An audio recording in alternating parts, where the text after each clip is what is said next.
Hey aspirants, welcome back to professional banking. स्वागत है आप सभी का। कैसे हैं आप सभी? तो दोस्तों, जैसा कि आप सभी जानते हो कि इस वीडियो में मैं आपके साथ द हिंदू के कुछ इंपॉर्टेंट डेली वोकैब्स का डिस्कशन करता हूं। तो उसी सिलसिले को हम कंटिन्यू रखेंगे और आज डे 88 है जिसमें एंटर कर चुके हैं। तो चलिए देखते हैं वीडियो में क्या है। लेकिन उससे पहले अगर आप चैनल पर नए हो तो चैनल को सब्सक्राइब कर लो, बेल आइकन को प्रेस कर दो। वीडियो अपने दोस्तों के साथ शेयर करना बिल्कुल भी मत भूलना। चलिए स्टार्ट करते हैं। तो अगर हम बात करें, हमारे पास आज जो पहला वर्ड है वो है टसल। टसल एक नाउन होता है। इसका मतलब क्या होता है? इसका मतलब होता है a fight for example between two or more people who want to have the same thing. मतलब एक लड़ाई, एक संघर्ष ऐसा जो दो या दो से अधिक लोगों में हो रहा हो सेम चीज पाने के लिए, जैसे हम लोग कर रहे हैं बैंक में इलेक्शन पाने के लिए। कई सारे लोग ऐसे हैं जो साथ में करते हैं ना तैयारी। तो हमारे बीच क्या हो रहा है? हमारे बीच टसल हो रहा है, ठीक है, एक कंपटीशन हो रहा है, ठीक है, ऐसा बोल सकते हो। एक शब्द में इसको कहें तो संघर्ष आप कह सकते हो।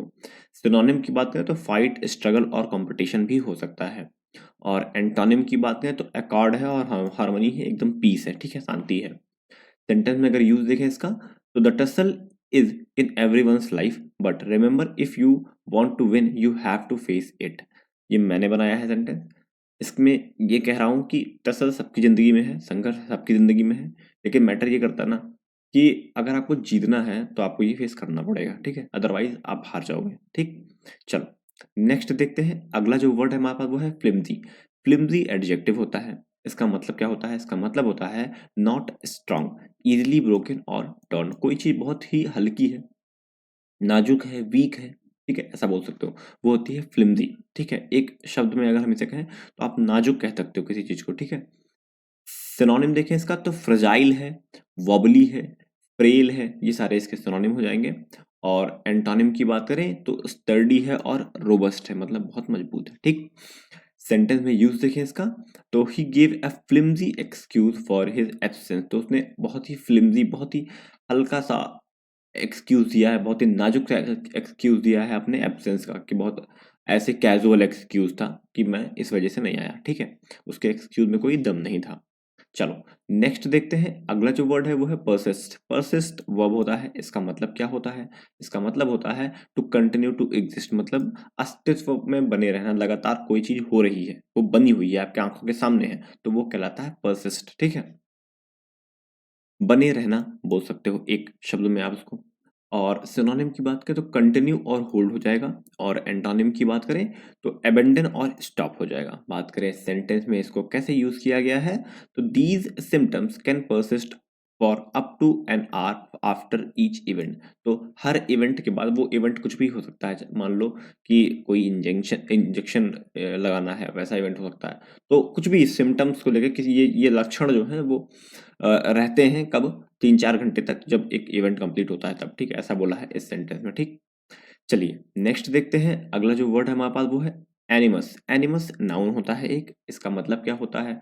इसका मतलब होता है अ फीलिंग ऑफ हेट और एंगर टुवर्ड्स समवन और समथिंग। तो किसी के प्रति घृणा की भावना होना, किसी के प्रति गुस्सा होने की भावना होना, किसी के प्रति हेट होने की भावना होना, वो कहलाती है एनिमस, ठीक है।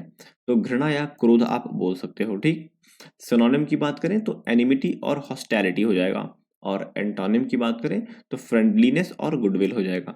बात करें सेंटेंस में इसको कैसे यूज किया गया है तो I have no animus against the two individual involve in the story. तो जो दो लोग स्टोरी में इन्वॉल्व हैं, मुझे पर्सनली उनसे कोई घृणा या क्रोध नहीं है, ऐसा इस सेंटेंस में कहा गया है, ठीक है। चलिए नेक्स्ट देखते हैं। अगला जो वर्ड है वो है रीबफ। रीबफ, रीबफ एक नाउन होता है। इसका मतलब क्या होता है? इसका मतलब होता है an unkind refusal of an offer or suggestion. मतलब एक किसी ऑफर या सजेशन को बहुत ही भद्दे तरीके से मना कर देना। मतलब एक होता है मना करना कि प्यार से बोल दो भाई मुझे नहीं पसंद। एक होता है कि गाली देकर, डांट कर किसी को भगा देना, मना कर देना। मना करना वो भी होता है, लेकिन एक बहुत भद्दे तरीके से मना करना, तो वो कहलाता है रिबफ, ठीक है। इनकार करना एक शब्द में आप इसे कह सकते हैं। सिनोनिम की बात करें तो डिनाई करना और रिजेक्ट कर देना। और एंटोनिम की बात करें तो एक्सेप्ट कर लेना और उसका रिकॉग्नाइज करना, ठीक है।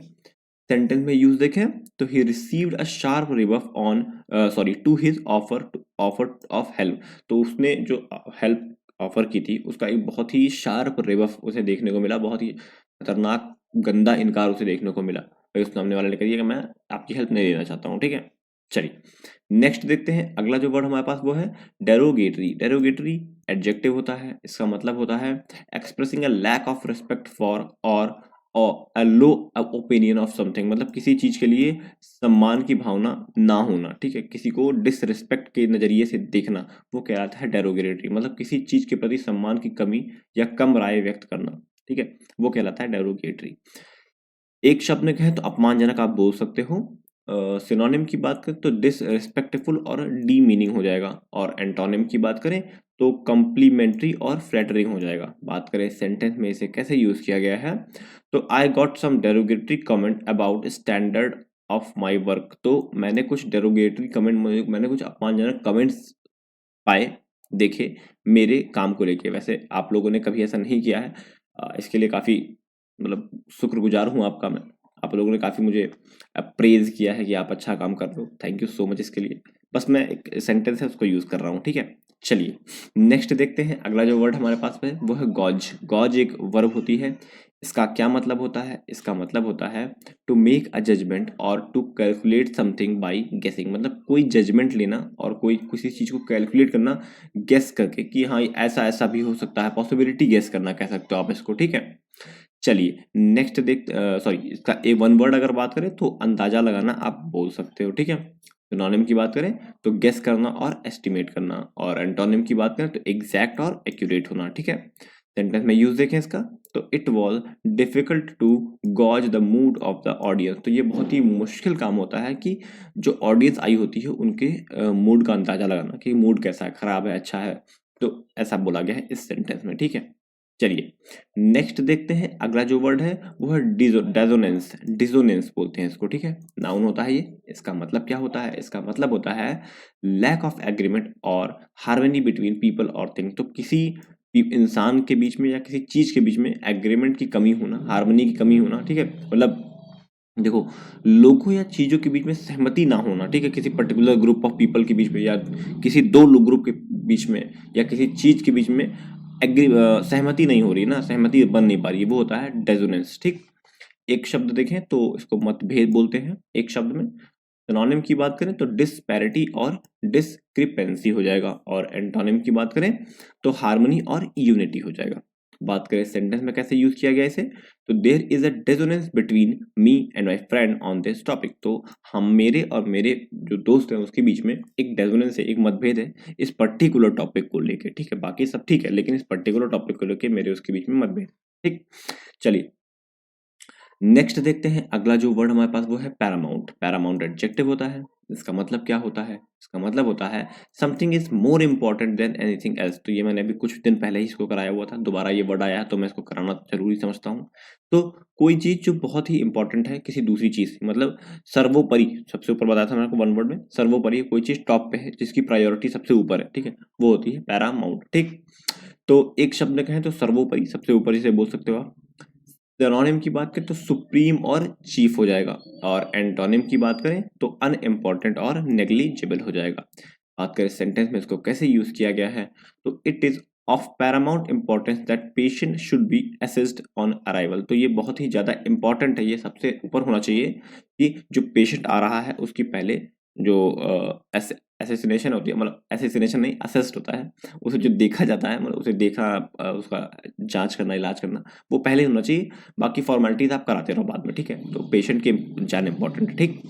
चलिए नेक्स्ट देखते हैं, अगला जो वर्ड है वो है कंप्लाई। कंप्लाई वर्ब होता है एक, इसका क्या मतलब होता है, इसका मतलब होता है टू ओबे एन ऑर्डर और रिक्वेस्ट, मतलब किसी ऑर्डर या रिक्वेस्ट को मानना, स्वीकार करना, उसको उसका पालन करना, ठीक है, तो वो होता है कंप्लाई करना, ठीक। चलिए एक शब्द में कहें तो पालन करना आप इसे कह सकते हो। सिनोनिम की बात करें तो फॉलो करना और रिस्पेक्ट करना हो जाएगा, और एंटोनिम की बात करें तो इग्नोर कर देना और डिसओबे कर देना, ठीक है। बात करें सेंटेंस में इसको कैसे यूज किया गया है, तो all office building must comply with safety regulation, तो जितने भी ऑफिस की बिल्डिंग्स हैं उनको सेफ्टी रेगुलेशन का पालन करना चाहिए, ऐसा बोला है इस सेंटेंस में, ठीक है। चलिए नेक्स्ट देखते हैं, नेक्स्ट अब मेरे पास वोकैब्स नहीं है, अब बात करते हैं ईडीएम फ्रेजेस की। तो कटिंग कॉर्नर एक ईडीएम फ्रेज होता है, इसका क्या मतलब होता है, इसका मतलब होता है doing something poorly in order to save time or money, मतलब किसी चीज को गंदी तरीके से करना, खराब तरीके से करना, ताकि या तो पैसा बचा सको आप या तो अपना टाइम बचा सको, ठीक है, ऐसा ऐसा बोला है, ठीक। तो कटिंग कॉर्नर का मतलब हो जाएगा एक नेगेटिव टर्म, ठीक। इजी डज इट का मतलब होता है स्लो डाउन, धीमे चलना, किसी चीज को धीरे करने की कोशिश करना। इजी डज इट मतलब धीरे धीरे चलो, धीरे धीरे करो, आराम से करो, इत्मीनान होकर करो, ऐसा बोला गया है, ठीक है। चलिए नेक्स्ट है फ्रेजल वर्ब है ये। बैक अवे का मतलब क्या होता है? बैक अवे का मतलब होता है to move backward in fear or dislike, मतलब पीछे की तरफ जाना। किस क्यों आना? क्योंकि या तो आप उसे पसंद नहीं कर रहे हो या फिर आप डर रहे हो उस चीज से, तो वो होता है बैक अवे करना, ठीक है। When he saw the bear, जब उसने बियर देखा, he backed away in fright, वह डर कर पीछे हट गई, ऐसा बोला है इस सेंटेंस में, ठीक है। हट गई नहीं, हट गया, ठीक है। बैक अवे का तो ये मतलब हो गया। बैक डाउन का मतलब क्या होता है? बैक डाउन का मतलब होता है टू विदड्रॉ, कंसीड, डिफीट, मतलब अपने आप को किसी चीज से बाहर कर लेना, या चाहे वो और या फिर अपनी हार मान जाना, ये होता है टू बैक डाउन कर जाना, ठीक है। तो local authorities back down on their threats to build on that part of the beach, मतलब जो लोकल अथॉरिटी है उन्होंने अपने जो वो जो थ्रेट दे रहे थे, वो जो धमकियां दे रहे थे कि हम उस बीच के उस पार्ट पे कुछ बनाएंगे, उससे अपने धमकियों से वापस हो आ गए हैं, ठीक है। वो या तो फिर वो वहां से विड्रॉ कर लिए या फिर वो हार चुके हैं, ऐसा बोला है इस सेंटेंस में। तो फ्रेजल वर्ब इंपॉर्टेंट है आपके लिए, क्योंकि ऐसे ही छोटे छोटे टर्म लाके ना आपको कंफ्यूज कर देगा। बैक डाउन की जगह बैक अवे लिख देगा और पूछेगा कि इसमें गलती बताओ। तो ये चीजें इंपॉर्टेंट, इसकी मैं पीडीएफ प्रोवाइड करूंगा, पर मेरे पास लगभग 150-200 प्लस फ्रेजल वर्ब हैं। तो धीरे धीरे हम सारा कंप्लीट करेंगे, 80-90 दिन मुझे पता लगेंगे।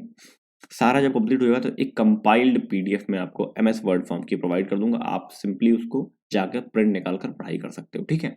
चलिए फिलहाल आज वीडियो में इतने था। तो क्वेश्चंस आपके लिए लेकर आया हूँ, एक है गॉज और दूसरा है एनिमस, दोनों ही इंपॉर्टेंट है आपके एग्जाम पॉइंट ऑफ व्यू से। आपको कोशिश करना है एक सिनोनिम एक एंटोनिम कमेंट बॉक्स में कमेंट करिए, और कोशिश करिए अगर आप सेंटेंस फ्रेम कर सकते हो तो सेंटेंस फ्रेम करके कमेंट बॉक्स में कमेंट करिए, मैं उस पर रिप्लाई भी करता हूँ, ठीक है। चलिए फिलहाल वीडियो में इतना ही था। वीडियो अच्छा लगा हो तो लाइक कर देना, चैनल को सब्सक्राइब कर लेना, बेल आइकन को प्रेस कर देना, वीडियो अपने दोस्तों के साथ शेयर करना बिल्कुल भी मत भूलना। ये मेरा टेलीग्राम चैनल है, इसको ज्वाइन कर लो। सारी वीडियो की लिंक पीडीएफ मैं उसी में शेयर करता हूँ, और अब मैं ये वाली जो पर्टिकुलर पीडीएफ है इसको भी भेज दूंगा, क्योंकि बीच में मेरी पीडीएफ थोड़ा सा एक दो जगह मैंने देखा है यूज हुई है, ठीक है। तो मैं इसमें अपना वाटरमार्क लगाना चाहता था, तो वाटरमार्क लग गया है आपसे, अब मैं इसको आपके पास भेज दिया करूंगा, ठीक है। चलिए मिलते हैं नेक्स्ट वीडियो में, तब तक के लिए thank you and God bless you all.